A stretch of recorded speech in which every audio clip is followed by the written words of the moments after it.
And there goes the full-time whistle. Match day 2 of the CAF Champions League group stage is in the books, and for some teams it was a good group stage. They were able to get off the mark. For others, not very good and were brought back down to earth with a bit of a thump. For some, it's consolidating a strong start to the group stage, while for others, it's panic stations and we're only 2 games deep, which is not a great look.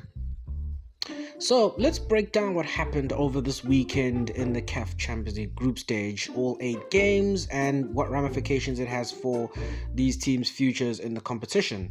Hi, I'm the Football Otaku and welcome to my latest video. And in this video, of course, I will be reviewing match day 2 of the CAF Champions League. Don't forget to like, to share, and subscribe, and interact with me in the comments on what you thought the match day was like and how your team performed in the match day. Anyway, enough of the introductions. Let's get started. Starting with, you always have a chance. You always have a chance. Pyramids started the match day with a game away to Power Dynamos, and the one thing I will say about Power Dynamos was that they were much more improved. They were much more improved in this match. They didn't really collapse like they did against RS Berkane. You could definitely see that when they went home from that defeat on match day 1, that they really worked on some things and looked a lot more solid. They were able to keep Pyramids at bay again, were able to keep Fiston Mayele quiet, were able to keep Pyramids Danger Men quiet. But like I said last week with champion teams, they kind of always need a chance. They always need one chance. A good team always needs one chance to get the results, and that the one chance that Pyramids got. And they were able to hold them off for long. But of course, as champion teams do, they only ever need one opportunity. And Pyramids, who, although it had better of the play, were able to get that opportunity, especially on what was very bad weather. I mean, the game was raining, and also the pitch didn't really react to the rain very well. And the pitch at some point started cutting up really badly. But anyway, the goal came eventually. Mayele, who, although didn't score, had a good contribution. He played it through to Reda, and Reda, who had trouble controlling the ball, did just about enough to lob the goalkeeper and enter the back of the net for 1-0 to Pyramids. Power Dynamos did have some opportunities of themselves, but really didn't trouble, or rarely troubled the Pyramids defense, and rarely got the goal into the back of the net, and it would then end 1-0 in Ndola, Pyramids going 2 for 2. In the other game in the group, well, man, this is a cruel sport, eh? Oh, this sport that we have is a cruel sport. Finidi George and Rivers United hosted RS Berkane, who returned to Uyo, Nigeria, a place where they hold pretty dear to their hearts. That's where they won the 2022 CAF Confederations Cup, beating Orlando Pirates in the final. To the match itself, Rivers United, definitely one thing I really was impressed with Rivers United, despite the defeats against Pyramids, was their stubbornness. They were able to hold Pyramids to level, and were actually going toe for toe with them at some points into the match. Of course, there was going to be a huge gulf in class and quality, but they were able to sort of keep Pyramids quiet as best as they could. Here they went one better and actually took the lead. A well-worked move which eventually saw into the back of the net, which then 1-0 for the team from Port Harcourt. At that point, though, they would keep that stubbornness. They would really defend very, very well, keep RS Berkane very, very quiet until heartbreakingly in the 90th minute. I mean, this is deep into stoppage time. I'm talking 90+7, where RS Berkane would scramble in a equalizer for 1-1. And really, for all the hard work that Rivers United had put into this, they didn't deserve to lose this way, or they didn't deserve to drop points this way. But football's like life. You don't always get what you deserve. And if you thought that was bad, it ended even worse, as RS Berkane would then prod on another goal to make it 2-1 on the night, and it would be a heartbreaking result for a team that had resisted so well, that had competed so well, and definitely had improved on the positives from match day 1. they were still unable to keep a really good side like RS Berkane down, and it's a heartbreaking result, especially the context of the group, but just the context of the game itself. To be 1-0 up for so long and to essentially lose the game in stoppage time is absolutely disappointing. But that winning goal would send the traveling RS Berkane delegation into absolute delirium and the fans back home in Morocco. So this is how the group looks after 2 games, and there's no real surprise to see who's the top 2. Both Pyramids and RS Berkane are perfect, 6 for 6. They will face each other on match day 3, while Rivers United and Power Dynamos sadly are in the bottom half, the line below, and they'll be facing each other to see who doesn't collect the wooden spoon in this group in match day 3. Matchday 2 in Group B kicked off in Algiers as JS Kabylie, in front of their fanatical home crowd, would face Yanga. Yanga coming off from a victory against FAR Rabat, while JSK would be looking to come back from a defeat, a 4-1 defeat from Al Ahly. To be honest, the first half was a little bit cagey. Wasn't really a great watch. Both teams really feeling each other out. JSK though looked a lot more adventurous, and they looked a lot more, should we say, open against in this match. Of course, they're in front of their own crowd, and they really need to get the result. But they definitely looked a lot more engaging, a lot more exciting than they did previously against Al Ahly. They definitely started to show a lot of their attacking potential, but again, they're up against a younger team that actually defended very, very well and were very, very solid throughout the first half. They definitely showed a lot of positives and definitely showed a lot of stability, and then were able to have attacks of their own, especially near the end of the match where Prince Dube was in on goal and was sadly blown up for offside. It was a match that at the end, both teams, it's a point, but it's a performance that both teams could be pretty excited about. I mean, JS Kabylie showed that they can hang with the sort of big boys and show that they can create opportunities and they can create goal-scoring opportunities. It's about converting those into goals. Well, for Yanga, a point away from home is always valuable in Africa and in the Champions League, and they'll be very, very happy with that result, going away from home and getting a draw in hostile Algeria. In the other match, Al Ahly would take on FAR Rabat, and yeah, this was controversy, absolute controversy, and it comes from the first sort of big call of the match. And this is in the first half, where Ali Deng, according to the referee, had handled the ball from a shot coming into the area, but when you look at the TV replay, it doesn't hit Ali Deng's hands. It more hits his chest or his midriff, and the referee would then call penalty, and sadly with no VAR, he wouldn't turn it around. And I just want to say this is a sidebar, but this shows that we have to have VAR in games like these. I mean, in so many crucial matches. I mean, the CAF Champions League group stage are crucial games, and we're into the tournament proper now. It's understandable we don't have VAR in, say, the playoffs, but now we're in the group stage where the competition now is sort of, should I say, codified or organized totally by CAF, but we have to have VAR in these big crucial games, because decisions like these could be the difference between a team going out and a team going deep into the competition. Anyway, though, the penalty would be saved, which at one point would look like justice, but unfortunately FAR Rabat would clean up with the goal, and eventually it would be 1-0 to the Black Army. Hussein Maria getting that goal, cleaning up from the penalty miss. It would be his first goal for the club. The second half would be just as tense as well, as FAR Rabat would defend what they had against an Al Ahly team that definitely looked under pressure, and definitely looked for the first time to be under a lot of pressure and a lot of sort of persuasion, and really were struggling to get their opportunities. They would then make some changes, and eventually goals would come, and it would be that man again, Mahmoud Trezeguet, who got 2 in the opening night, and he'd get a crucial goal here. A ball played in from the right, deflected from an FAR defender, and Trezeguet would be the first man there with the header and to head into the back of the net to make it 1-1. The match also saw some very unsavory scenes, bottles being thrown onto the pitch, a paint scraper being thrown onto the pitch as well, which surely CAF will have to look at and meet our punishment.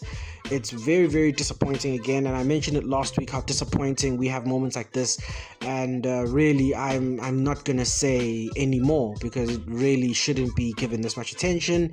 But after what was a very tense and combative 90 minutes, it would end 1-1.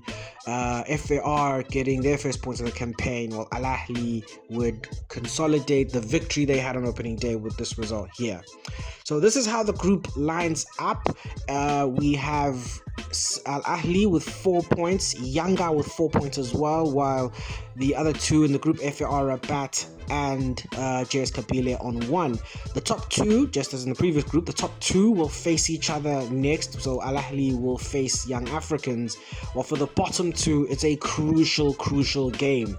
They'll be praying that other game, they'll be praying on the results in the Al Ahly Yanga game as JS Kabylie face FAR Rabat with a must-win encounter. The winner of this match can still carry some opportunity and some hope of progressing, while defeat in this match, or to an extent this home and away series, could be all but fatal and see their CAF Champions League campaign end there. Group C would host the second half of Friday night Champions League Algerian doubleheader, as arguably the match of the week took place as Meloudia Club Algiers hosted Mamelodi Sundowns. Now, when the draw was made, this was arguably one of the fixtures that everyone was looking out for in the entire group stage of the CAF Champions League. I mean, apparently when the draw was made, a lot of audible gasps were let out into the room, especially knowing that the subplot line that Mamelodi Sundowns would face their long-time former coach Rulani Mokoena, who is now coach of Meloudia Club. Meloudia Club would walk into this match having lost away from home to Al Hilal, while Sundowns of course had defeated Saint-Éloi Lupopo. And clearly you could see, although Sundowns had a lot of the ball, this performance does not really give them a lot of light. This is a performance that they really will not be happy about. This will be a performance that they definitely will not be they will not want to look back on, because although Sundowns had a lot of the ball, at times it looked like they didn't know what to do with it. They had a lot of the ball, a lot of possession, but didn't really create a lot of opportunities, didn't really have a lot of forays into the area, didn't have a lot of forays into FAR Rabat's half or even their penalty area, and a lot of the opportunities they had were very, very immemorable. They were not very memorable, they were not very dangerous, and at times there were times where Sundowns struggled in the 10-20 minutes to create one single opportunity. This despite clearly having more ball and even to an extent better players. Meloudia Club on the other hand, for what little ball they had, they were able to create much better opportunities. They'd spent more time in the Sundowns half. They, although were not on target, were able to get into dangerous areas of the Sundowns defense, and eventually they would put the ball in the back of the net in the last 4 minutes. Sadly, that goal will be ruled out for a very legit offside. But take away the offside, it's still a well-drilled play, and really you could tell that Meloudia Club showed that they had some ingenuity with them. You can see that Rulani has definitely instilled a play or style of play that Meloudia Club look very, very good in. They look a lot more enterprising, definitely compared to last season, and you could say they deserve the 3 points even more. But the full-time whistle ends, and it's a great result for Mamelodi Sundowns. For Meloudia Club, it's a difficult result to take. It makes the qualification campaign all the more harder, but they should take into heart that they played pretty well, and at times, despite having less ball, outplayed Mamelodi Sundowns at times, and they should really be happy with their performance in this match, and should really be encouraged heading into the later games. In the other game on Sunday, would see Saint-Éloi Lupopo hosting their home CAF Champions League debut at the home of their biggest rivals TP Mazembe. They would face a Al Hilal team who are coming in with 3 points, having defeated Meloudia Club, and most expectedly it'd be the team from Sudan who made the stronger start. They were able to score inside the first half, Great work down the flank, and it all really came from the magic of the Malian teenager Adama Koulibaly. He would beat his defender and post an exquisite ball into the area, which caused all sorts of problems for Lupopo, and eventually the ball would be smuggled into the back of the net for 1-0. And that would silence, or what you thought would silence, the home crowd. I mean, 10 minutes in to get a goal like that. But instead, the boisterous crowd, the boisterous Lupopo support never stopped. They always kept going, singing, instruments, dancing, everything you'd expect from a typical CAF Champions League away day in the DRC. And they would be rewarded as their team in the last 12 minutes would find the equalizer. It would be a ball played into the area, a ball that Al Hilal don't really do well in dealing with, which they struggle to clear, and Ramos Kashala, that man again, would rifle the ball into the back of the net to send the home crowd delirious. It's his second goal in the group stage and his first at home in the competition. And that would be how it ended. I mean, it would be a great result for Al Hilal. They're still in a very strong position. Or for Sant Olewa Lupopo, again, they were brilliant in lapses. They were brilliant in certain phases of the game. And they'll definitely be encouraged that their quality that I especially mentioned last week was rewarded this time with points. So this is how the group lines up. We have Mamelodi Sundowns, who are top of the group. Al Hilal are second, while Sant Eloi Lupopo and MC Algiers both are 3 points back. Of course, the top two will meet. Mamelodi Sundowns will face Al Hilal. That match will be critical to arguably see who qualifies first in the top of the group. While for MC Algiers and Sant Eloi Lupopo, two teams who are definitely on the rise, they will play each other to see who will avoid the wooden spoon and who will still be able to keep their qualification hopes alive. Surprise, surprise, surprise! Well, how many of you guys saw this one coming? Stade Malien would begin their CAF Champions League home campaign, this time at home to Simba of Tanzania. Having gotten an impressive draw away at Esperance de Tunis, they would have really hoped to have built on this match, but would definitely know that they would start as underdogs against the much experienced Tanzanian side. But they clearly didn't read the script, as they would score the first goal inside the first 20 minutes. A well-worked ball in from the right, crossed into the box and headed down for Cameroonian Ngeng, the Cameroonian international, to ghost in and to half volley the ball to the back of the net to send the Malian crowd into delirium. A great goal for them, and definitely something they would have wanted or would have dreamt of right in the beginning in that first half. Things would get even better though, as they would have a corner, and it was a well-worked set piece. Simba's defending left a lot to be desired. A ball would be played into the area thanks to the corner, and then ghosting in with the header, Ismaila Sambara glancing in with the header beyond the goalkeeper for a quick 2-goal advantage, a rapid 2-goal advantage for the Crocodiles. And this would really be shell-shocking for Simba, knowing that they were chasing a game away from home and a game they had to win, knowing that they'd made a very uncomfortable home start. They did have a chance to make it 3-0 when they were given a penalty. This is Stade Malien, of course, but Nkeng, who was the hero of the first half, sadly couldn't replicate his effort from 12 yards as he was saved. And to add insults into injury, Simba would pull one back thanks to Neo Maema with a rocket effort into the back of the net. Unfortunately, it wouldn't be enough, and Stade Malien would hang on for a landmark first ever CAF Champions League group stage victory in their first ever home game. And after a strong start to the campaign, they're now even better. They're now 4 points and looking very good to qualify, which definitely no one on the continent would have predicted having started this group stage campaign. Well, more money, more problems, I guess. Well, more problems, more problems. I don't know about the money thing, but Esperance would travel to Luanda, a place where they haven't really had a lot of good memories in, or a lot of Tunisian clubs haven't had good memories in, as they visit Petro de Luanda, desperate to get 3 points. And again, you'd see a lot of the problems that Esperance have had in this campaign so far rear their ugly head. Petro, who are the more inspiring of the two sides, the more, should I say, adventurous of the two sides, and eventually they'd get the first goal of the match, which would be a huge stun to Esperance's system. Bernard, who had scored the opening goal or the winning goal away at Yanga, away at Simba, beg your pardon, he would find the goal here. It was a shot coming in, and although it hits a lot of bodies and it's deflected and sort of throws the goalkeeper off, still it's good enough to find the back of the net, and it would be 1-0 to the Luandan side, to the Petroleum boys. And it really would be for Esperance. They struggled to find this equalizer, and they knew they had to get this equalizer before this campaign really got awkward.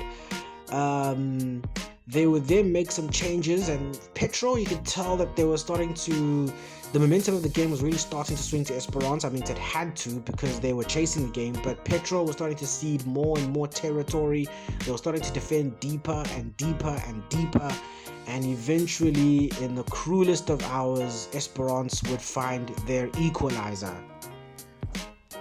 A ball lobbed into the area would find teenager Abubakar Diakite, and he would, from the far post, header into the back of the net for 1-1. A crucial result for Esperance that sort of keeps them in touching distance with the top two. And that's how the game ends. For Esperance, they're still sort of in the competition, still have a lot of problems, but there's still that chance of qualification that is still alive. Well, for Petro, this definitely feels like 2 points dropped, and definitely is deeply, deeply disappointing for them. They could have secured victory here, and definitely would have made their qualification all the more better and all the more secure. But sadly, there's still work to be done. Although, looking at the group table, things are still looking pretty good for them. Of course, when you look at the group table now, you have Stade Malien on 4 points, you got Petro de Luanda on 4, both of those two face each other, while Esperance, who will be facing Simba. Esperance, who again haven't played very well, but will definitely fancy their chances against a desperate Simba side that know that defeat, either home or away, will definitely see their CAF Champions League campaign in deep, deep jeopardy. And that's it.